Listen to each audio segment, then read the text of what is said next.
So you must be the courier the reports mentioned. Pass this message on to your commander. Hoover Dam will not fall while I still draw breath. Fool. We've fortified this place to hold out indefinitely against an army.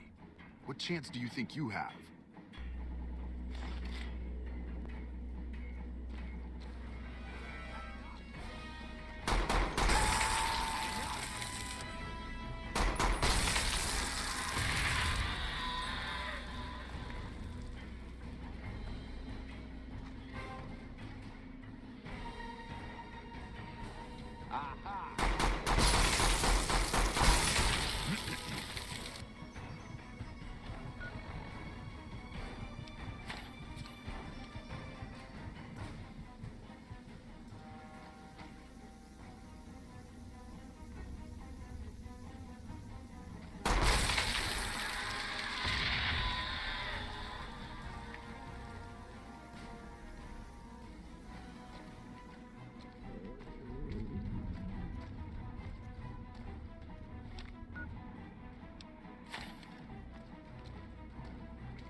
pleases me. No act is more sacred than consecrating a site in the blood of one's enemies. The rest of the dam is fully under our control. A few pitiful holdouts remain, but their time is short. The general was the last source of concern. With their commander dead, the NCR will pull out of this region, allowing our conquest to continue westward, unopposed for a time. The Legion will swell with the number of slaves we will claim from this place, and the tribute we gather will fund further campaigns. Perhaps in time I will be granted the honor of conquering the land known as California. But for now we rest. Know that your efforts are appreciated and will not go unrewarded, but we can speak of that later. For now, come. We must see to the burning of the dead. And so the courier who had cheated death in the cemetery outside Goodsprings cheated death once again, and the Mojave wasteland was forever changed. Caesar entered the Strip as though it was his triumph. The Legion pushed the NCR out of New Vegas entirely, driving them back to the Mojave outpost.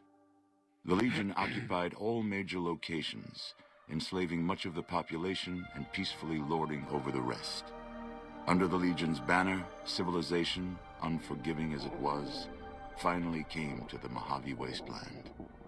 The Legion marched over the Hoover Dam with the help of one who was as brutal and merciless as the worst of them, the courier. Caesar honored him with a golden coin, minted in celebration of his contributions and distributed throughout the wasteland. Though some super mutants in Nightkin continued to journey to the legendary Utopia, they found little trace of its existence. Some eventually found their way to Jacobstown, but many wandered off into the wastes, confused and disheartened. Still grappling with self-doubt over his usefulness in the face of old age, Raul was never able to find peace with himself. Eventually, he left the Mojave and assumed a new name, as he had done so many times before. Cautious after the Boomers' display of power at Hoover Dam, Caesar chose to leave the Boomers alone. The Boomers remained isolated, but have been seen flying over the Mojave Desert from time to time. Buried beneath tons of rubble, the Mojave chapter of the Brotherhood of Steel was no more. Those few who were outside the Hidden Valley bunker when it was destroyed settled into new lives, or headed west to find a new chapter to join. The Fiends attacked Camp McCarran during the Second Battle of Hoover Dam and suffered heavy losses. Caesar, unimpressed with their performance and their dependence on chems, had them exterminated. With no clear leader to guide efforts in Freeside, the followers of the Apocalypse lost control of Old Mormon Fort to local thugs and junkies. Eventually, using the followers' remaining supplies to manufacture drugs, the Old Mormon Fort quickly devolved into little more than a junkie den. Travelers continued to stop by Goodsprings Source for water on the Long 15, but rarely would anyone venture into the ruins of Goodsprings itself. Those who did were almost always tourists, come to visit the graveyard where the courier rose from the dead. Rose of Sharon Cassidy died as her caravan died. In an unmarked grave, another victim of the Mojave. As reward for their loyal service, Caesar forcibly integrated the Great Khans into the Legion. The sick and elderly were killed. The women sold as wives to ranking officers, and the tribe's identity was annihilated. Though many Great Khans mourned the death of their tribe, many more were ultimately satisfied with their revenge against NCR. With Jacobstown's leadership destroyed, the remaining super mutants and Nightkin of the West scattered across the wasteland. Jacobstown withered away, its death going unnoticed by the rest of the Mojave. Lily's long life finally came to a close in the Mojave wasteland. As the life faded from her, her last thoughts were of her grandchildren. Impressed with the King's continued attacks upon NCR citizens and soldiers, the Legion offered them the option of being assimilated into the Legion. The Kings refused and briefly became slaves in the Legion, but after a failed escape attempt, they were all put to death. Despite their vigilance against potential attacks by the Legion, the citizens of Novak were no match for the courier. The motel and Dinky the dinosaur were left vacant, a rare stop at best for travelers along Highway 95. Most powder gangers at the correctional facility fled into the wasteland rather than face the advancing forces of the Legion. Those brave or foolish to remain were killed or crucified by the merciless legionaries. Armed with a wide array of improvised explosives and stolen weapons, the Vault 19 powder gang tormented the Mojave Wasteland for years. Citizens of the NCR were favorite targets, and they always suffered the worst fates. Hot-headed to the end, Sheriff Myers chooses to oppose Caesar's takeover of Primm with a standoff. Though the citizens take out a few legionaries, the town quickly falls to Caesar, its citizens utterly wiped out. After the death of Chief Hanlon, the power of NCR's Rangers was broken for years. Their organization, so reliant on the wisdom and guidance of its elder members, became a shadow of what it once was to people across the wasteland. Despite surviving the destruction of the oil rig and the loss of their comrades at Navarro, the venerable remnants were no match for the courier. They carried the secrets of their old lives to their graves. And so the courier's road came to an end, for now. In the new world of the Mojave Wasteland, fighting continued, blood was spilled, and many lived and died just as they had in the old world. Because war never changes.